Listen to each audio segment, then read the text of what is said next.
मुसलमानों का कल्याण हो, प्राणियों की सद्भावना हो, विश्व का कल्याण हो, उसके लिए काम होता है।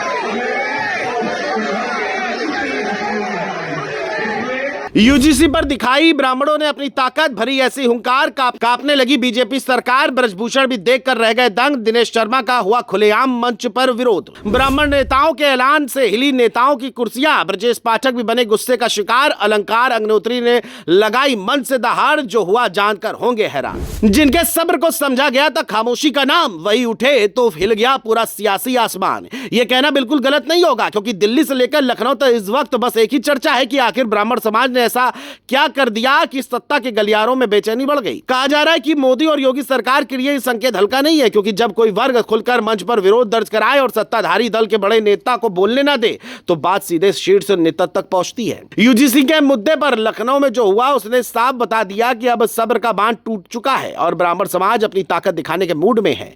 इंदिरा गांधी प्रतिष्ठान का दृश्य किसी साधारण सम्मेलन जैसा नहीं था। हाल खचाखच भरा हुआ था। मंच पर भाजपा, कांग्रेस और सपा के ब्राह्मण चेहरे एक साथ बैठे थे। यह तस्वीर अपने आप में संदेश दे रही थी कि मामला छोटा नहीं है।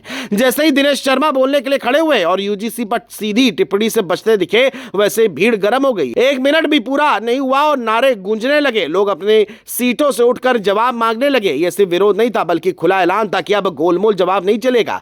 क्या यह वही पल था जब नेताओं को जमीन की हकीकत समझ आई? हंगामा बढ़ता गया और दिनेश शर्मा को भाषण अधूरा छोड़कर बैठना पड़ा। मंच पर बैठे दूसरे नेता भी असहज नजर आए। कैमरे सब कुछ रिकॉर्ड कर रहे थे और थोड़ी देर में ये दृश्य हर तरफ फैल गया। चर्चा शुरू हो गई कि ब्राह्मण समाज ने अपनी ताकत दिखा दी। सवाल उठने लगा कि क्या योगी सरकार ने इस नाराजगी को पहले गंभीरता से नहीं लिया, क्योंकि जब कोई समाज एकजुट होकर मंच पर ही घेराव कर दे तो उसे हल्के में नहीं लिया जा सकता। यह संकेत था कि अब सीधे जवाब चाहिए। इसके बाद जब अलंकार अग्निहोत्री मंच पर आए तो माहौल तेज हो गया। उन्होंने सरकार पर सीधे सवाल उठाए और यूजीसी को लेकर तीखी बातें कही। आयोजकों ने रोकने की कोशिश की तो समर्थकों ने जोरदार नारे लगाए। पूरा हाल गूंज उठा। यह गुस्से की खुली अभिव्यक्ति थी। ब्राह्मण नेताओं ने भी मंच से कहा कि अब अत्याचार नहीं सहेंगे। तिलक, तराजू और तलवार जैसे नारों की गूंज ने माहौल को और तीखा बना दिया। क्या ये यूपी से दिल्ली तक भेजा गया सख्त पैगाम नहीं है कि आवाज अब दबेगी नहीं? डिप्टी सीएम ब्रजेश पाठक ने बाद में कहा कि सरकार ब्राह्मण समाज की चिंता समझती है और उनके साथ खड़ी है, लेकिन भीड़ के तेवर बता रहे हैं कि भरोसे से ज्यादा स्पष्ट रुख की जरूरत है।